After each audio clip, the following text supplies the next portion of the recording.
All right, Moses Pipsqueak, Mike Johnson. If I were to make a list of the most useless Americans on the planet, Moses Pipsqueak is at the very top. This guy is worthless.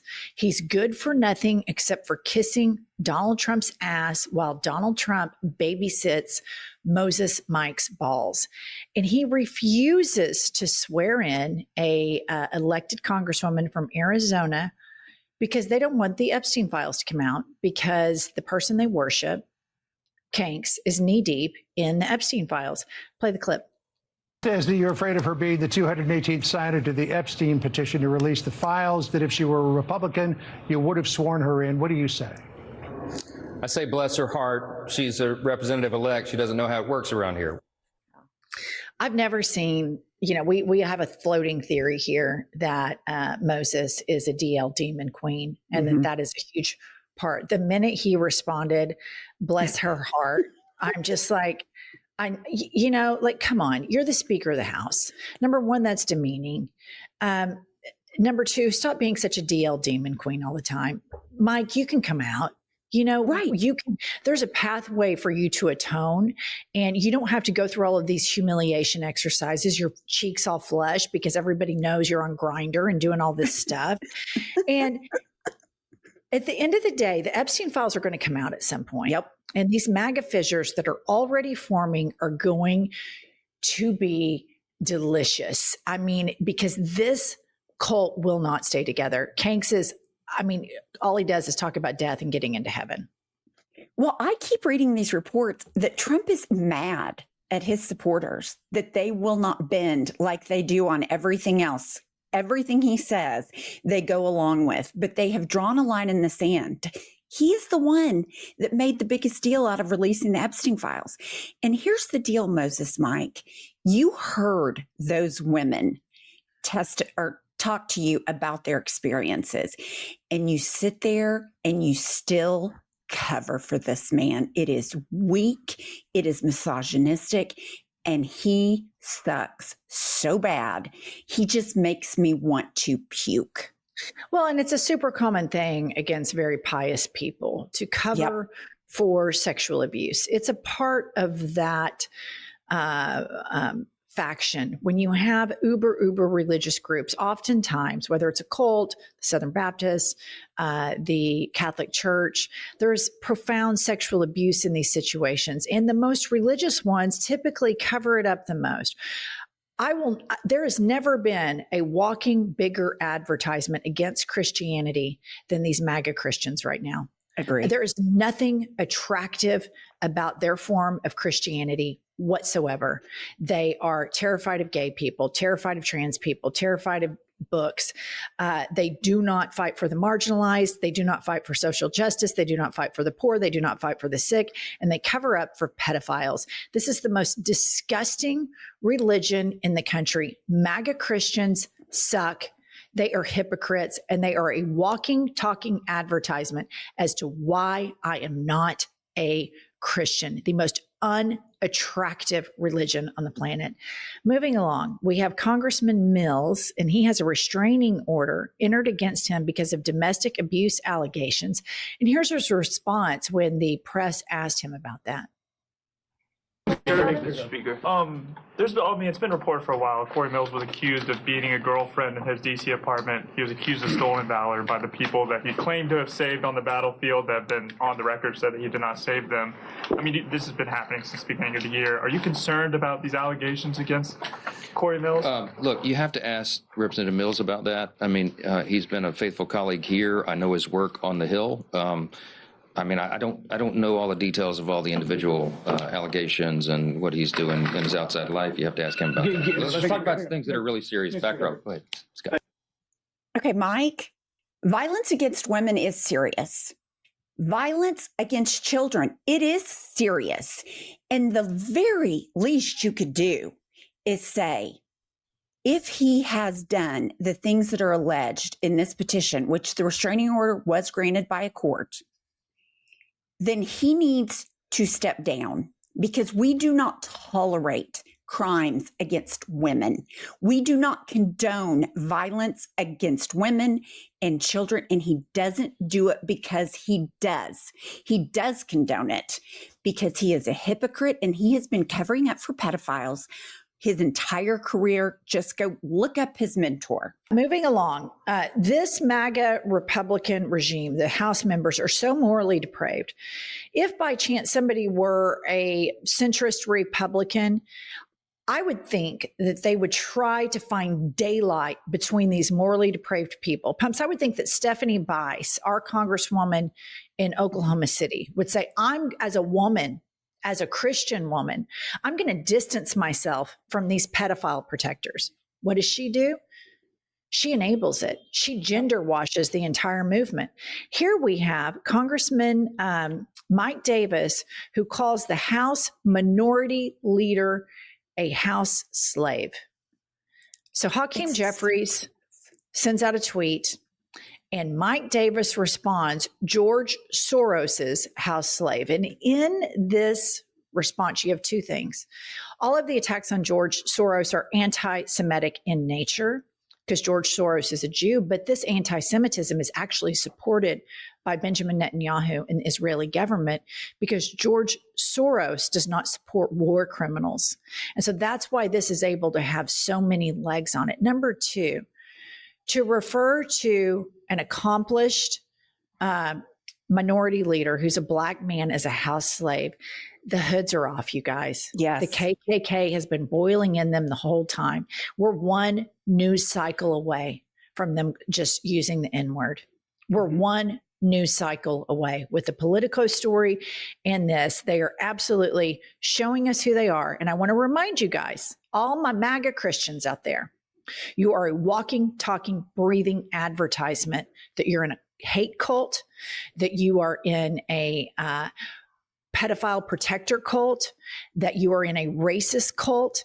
And since the prosperity gospel, the whole thing is you've got to recruit people so the rapture will come. Nobody wants anything to do with your religion. Y'all are hateful, walking, talking, breathing, disgusting Americans that support crime, that support sadism, that support cruelty towards the poor, that support cruelty towards the sick. You are everything that your Lord and Savior tells you not to be. And yet, here you are supporting the most morally depraved administration on the planet. And next up, we have a Republican congressman that has an American flag with a swastika in it displayed in his congressional office. Capitol Police called to investigate swastika in GOP congressional office. An American flag altered to include an image of a swastika was found in Representative Dave Taylor's office. Again, I just want to remind all of the Jewish Americans that want to play patty cake with MAGA. I'm telling you guys, I have never met more anti-Semitic people in my life than white evangelical Christians. They are ready for you to be in Israel because they're rapture preppers, so that then you can go to hell immediately. There's nothing quite as dehumanizing or as anti-Semitic as that. Well, and you look at these young Republicans and Republicans that are talking about how they love Hitler and going to the gas chamber. And then JD Vance doesn't denounce it. He's like, oh, it's just kids. It's like the locker room talk from Trump 1.0. This is who these people are. They are white supremacists, full stop. And they're not even hiding anymore. I agree with you. We're one news cycle away from the N-word being thrown around. Okay. And then next up, Trump's older son's Dumb and Dumber. Dumber has been doing a little media circuit, and here he is talking about Letitia James. I want to remind you, he's not an elected official. He doesn't work in government. And here he is talking about Letitia James, that she needs to be jailed. Play the clip. On the promise of getting Trump, of taking us down, of going into the office of Attorney General every day, suing us and going home. And those are her exact words. And, Sean, the great irony of life is, she dug so deep, she ended up finding herself. I mean, somebody who's apparently committed mortgage fraud, and somebody apparently has a felon living in their home right now. Clearly, you're not allowed to do that. But it's really no different than him. Okay, here's the thing, Eric Trump. Your father is a convicted felon, and he's living in the White House. It is malicious prosecution from top to bottom with Letitia James, but they're mad because she proved in a court of law the just abject fraud and corruption in the Trump administration. And Eric Trump sitting around saying, well, you're not allowed to have a convicted felon living in your home. Your fucking dad is a convicted felon. Like, irony is dead. These people do not understand that they cannot, Eric Trump cannot sit around and talk about a felon because look at his dad. Like, I don't understand how they're able to do it. I'll tell you why, because a part of this whole thing is to advertise. Those rules that apply to everybody else don't apply to us. And Right. that's a part of this whole authoritarian takeover. Look at what we get to do. Look at how we disrespect the law, and all of the people surrounding the authoritarian fall in line with this. This is intentional. This is intentional hypocrisy. It's willful. It's to say the rules that apply to Letitia James do not apply to us. And then they get extra bonus points because Letitia James is a Black woman. So that really hits hard with this racist evangelical base. But here is Dummer again, talking about how his father and MAGA are saving everything, even Christianity. And what I want to say, what my atheist 82-year-old mother told me when Trump was elected, she said, well, thank God he's finally going to expose these evangelicals for the hypocrites that they are. Because for those of you that live in the Bible Belt, you'll understand this. Evangelical Christians are sanctimonious. They are on the moral high ground. The hypocrisy in which you see Trump behaving, they behave and have always behaved. And that type of moral duplicity, they advertise it. They will gladly say, can you believe such and such's husband is doing this? Meanwhile, their husband's a million times worse. This type of cognitive dissonance is very common in Bible Belt culture. And what Eric is saying here, he's making the religious base think that they're saving Christianity. In fact, listener, they are exposing this cult, this death cult that wants to deny women health care, that wants to deny poor people health care, that is destroying the HHS, that gets off on the cruelty towards poor people, that worships money, that worships Donald Trump. Play the clip. Destroy us. And yet here we are, and we have this amazing peace, deal on Charlie Kirk's birthday. I can't tell you how many things are lining up. I mean, think about the fact that this book came out on Charlie Kirk's birthday, on the same day as we have peace in the Middle East. I mean, so many different factors are all coming together at once in the most unthinkable, unbelievable journey. You couldn't have scripted this. You could not, the wildest author could not have scripted this book and the trials and tribulations and twists and turns to get to where we are today. And look how much better humanity and our world is. We're saving Christianity. All right, stop it right there. First of all, I want to point out that Benny Johnson is one of the DL Demon Queens. Yes. That talks about Christianity, talks about Christian nationalism, covers for the moral depravity and sadism, participates in the moral depravity and sadism of this MAGA administration. My default setting for somebody that is in the closet, that was raised by hellfire damnation evangelical parents, is to have a lot of empathy for them, because I grew up in Oklahoma. And as an atheist, these same people tried to oppress me and were very critical of me and my family. And they're a rough crowd. They're a really rough crowd. And to be gay, because there's so much emphasis in evangelical Christianity on that being the biggest sin. It's crazy. Like, out of all of the things, evangelicals, that's like their number one thing, gay. They're all chips in on that. So you have a lot of people that suicide rates are really high, people that have so much religious shame. And typically my empathy for somebody who is a passive closet case is through the roof, because in the 90s, when I was in college, I had a lot of gay friends who are still really good friends of mine, and the shame that they experienced from their communities, from their parents. Their parents wouldn't speak to them. Parents gave birth to them, to a gay kid, and then they shunned them because of this horrible religion. But when somebody like Benny Johnson and Moses Mike Johnson and J.D. Vance and Josh Hawley and all of these other DL demon queens, in my opinion, that's just my personal gaydar going off. When they get up every morning and feed all of this homophobia, and then Grindr crashes wherever all these people go, and then at night they're out doing gay stuff, I say, let's expose it, because I think that this MAGA movement, you guys, is full of very broken people that have been religiously damaged, abused as children. They have inner childhood issues. They revel in hypocrisy. They revel in shaming people because they're projecting how they feel on the inside onto everybody else.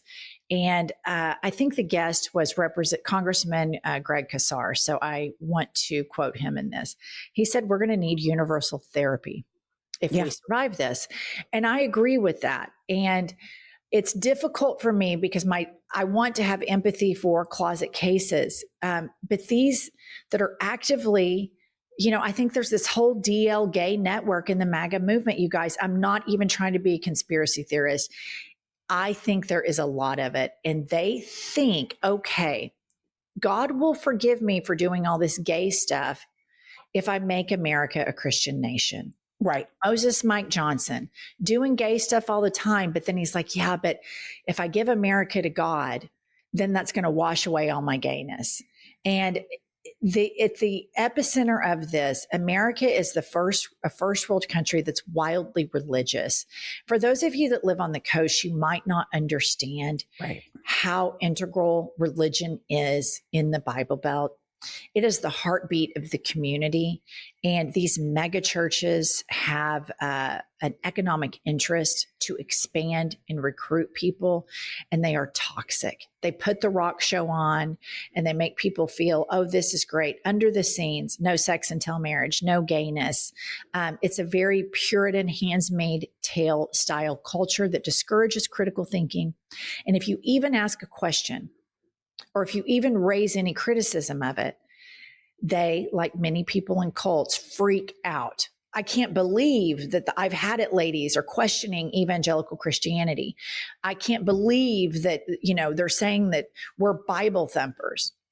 Well, if you get insulted because somebody's talking about your group, then you're probably in a cult. People say shit about this. I've had a podcast all day, every day.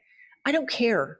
It doesn't matter. I believe what I believe. Everybody has the right to criticize everything, even a religion, and most of all, a religion.